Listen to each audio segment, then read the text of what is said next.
बोलिए पितृदेव भगवान की जय। प्रिय बंधुओं, पितृपक्ष में पितरों की आराधना सभी व्यक्तियों को करनी चाहिए और श्राद्ध सभी ग्रस्त को करना चाहिए। श्राद्ध कौन कौन कर सकता है? श्राद्ध पुत्र कर सकते हैं, श्राद्ध भाई कर सकते हैं, तर्पण आदि और श्राद्ध आदि का यह कार्य पत्नी कर सकती है, पुत्री कर सकती है। यदि आपके घर में कोई ना हो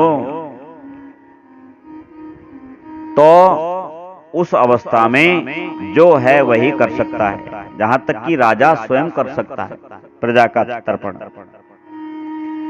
आचार्य कर सकता है, शिष्य कर सकता है।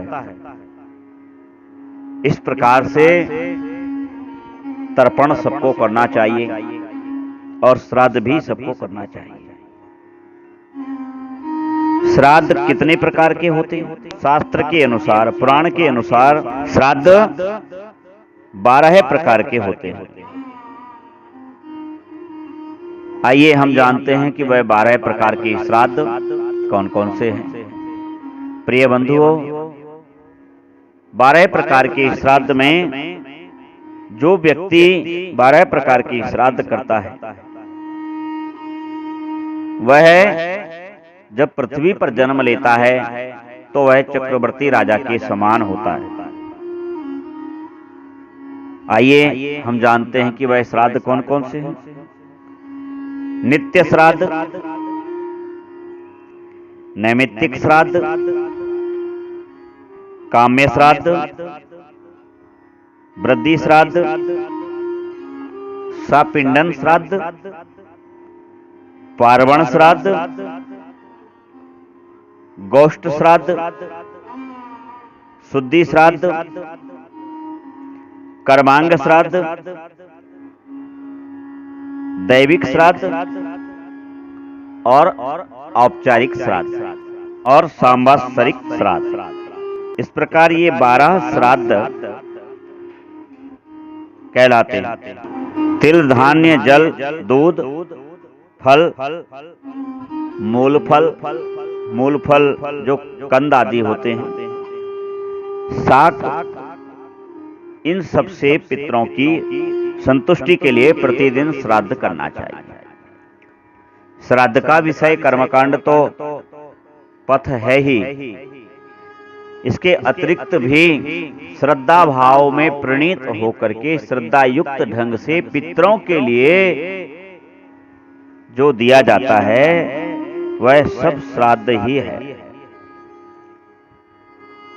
जो श्राद्ध प्रतिदिन किया जाता है वह नित्य श्राद्ध है। जो प्रतिदिन श्राद्ध करते हैं उसको नित्य श्राद्ध कहते हैं। एकोदिष्ट श्राद्ध को नैमित्तिक श्राद्ध कहते हैं। इस श्राद्ध को विधि पूर्वक संपन्न करके और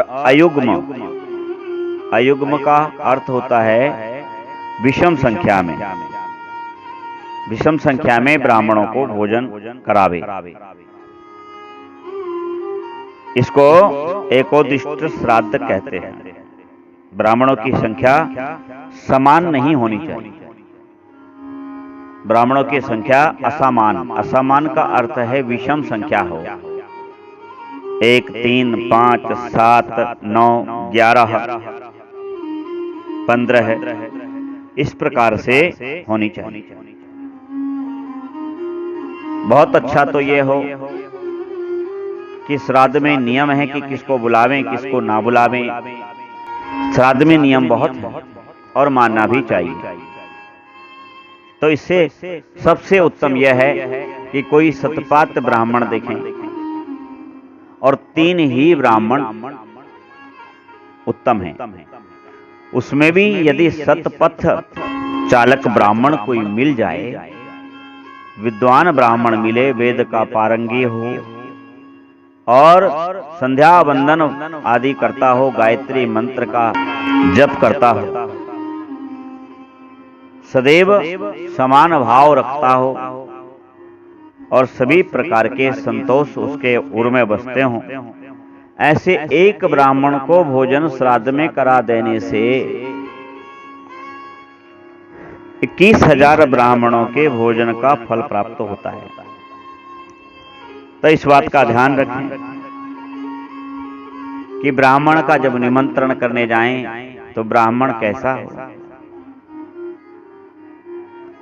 और ब्राह्मणों को एक दिन पूर्व ही आमंत्रित कर देना चाहिए। और ब्राह्मण देवता को भी चाहिए कि एक का निमंत्रण स्वीकार करने के बाद फिर किसी और के निमंत्रण में ना पधारें। तो ब्राह्मणों को भोजन कराना ये नैमित्तिक श्राद्ध कहलाता है। जो श्राद्ध कामना की पूर्ति के लिए किया जाता है वह काम्य श्राद्ध कहलाता है। मेरी यह कामना पूर्ण हो जाए तो वह काम्य श्राद्ध कहलाता है। और इसे पार्वण श्राद्ध की विधि से करना चाहिए। जो व्यक्ति अपनी वृद्धि के लिए श्राद्ध करता है उसे वृद्धि श्राद्ध कहते हैं। जब हम अन्न, धन, आयु, ऐश्वर्य, लाभ, कीर्ति, किसी भी प्रकार की लक्ष्मी की वृद्धि, कुटुंब की वृद्धि के उद्देश्य से जो श्राद्ध किया जाता है उसे वृद्धि श्राद्ध कहते हैं। और ये सभी श्राद्ध कर्म पूर्वान काल में उपवीति होकर करना चाहिए। सपिंडन श्राद्ध में व्यक्ति को 4 पात्र बनाने चाहिए। उसमें गंध, जल, तिल छोड़ना चाहिए और प्रेत के पात्र का जल पितृ पात्र में छोड़ें। और यजुर्वेद के ये समानः आदि यजुर्वेद मंत्रों का पाठ करना चाहिए। यह श्राद्ध स्त्रियां भी कर सकती हैं। एकोदिष्ट श्राद्ध को पुराणों में स्त्रियों को भी अनुमति दी गई। अमावस्या तथा किसी पर्व पर जो श्राद्ध किया जाता है उसे पार्वण श्राद्ध कहते हैं। गौओं के लिए किए जाने वाला श्राद्ध जो होता है, जब हम गौओं के लिए चारा देने जाते हैं तो यह ध्यान रखें, मैंने देखा है कई बार मन में कष्ट भी होता है, कई बार सोचता भी हूं कि इनको बातचीत करूं, किंतु उस समय वह स्थिति ऐसी होती नहीं। एक पूरा घास का ले लिया, हरे घास का, उसे 7-8 गायों को खिलाया है और सोचते हैं कि मैंने 11 गायों को चारा दे दिया।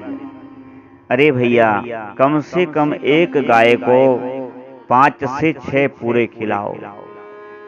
मत खिलाओ 11 गाय को, आप एक ही गाय को खिलाओ, किंतु उसको कम से कम 5 पूरे, एक गाय का पेट तो भरे,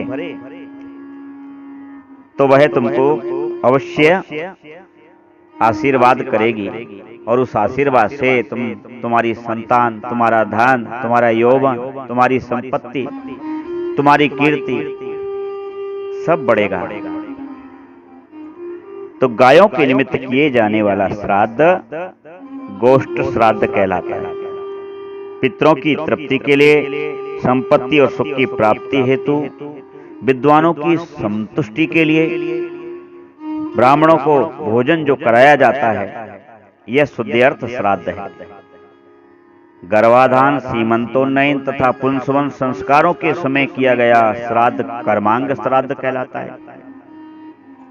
यात्रा आदि के पूर्व देवता के उद्देश्य से घी के द्वारा किया गया हवनादि कार्य यह दैविक श्राद्ध कहलाता है। शरीर की वृद्धि, शरीर की पुष्टि तथा अश्व वृद्धि के निमित्त किया गया श्राद्ध औपचारिक श्राद्ध कहलाता है। सभी श्राद्धों में सांवत्सरिक श्राद्ध सबसे श्रेष्ठ है। इसे मृत व्यक्ति के तिथि पर करना चाहिए। ये जो पितृपक्ष आए हैं इनमें हमें सांवत्सरिक श्राद्ध अवश्य करना चाहिए। हमारे कुल में जिसकी भी मृत्यु हो गई हो, जो मृत्यु के पश्चात जीव होता है वह पितृ कहलाता है। उससे हमारा रिश्ता पुत्र, पत्नी, पति, भाई, बंधु जिसका भी रहा हो, उसकी उसी तिथि पर श्राद्ध करना चाहिए जिस तिथि में वह समाप्त हुआ है, किंतु इसमें और भी भेद हैं जो हम आगे की कथाओं में अवश्य श्रवण करेंगे। तब तक के लिए समय अभाव के वशीभूत जय श्री पितृदेवाय नमः। पितृदेव भगवान की जय। राम जय राम जय जय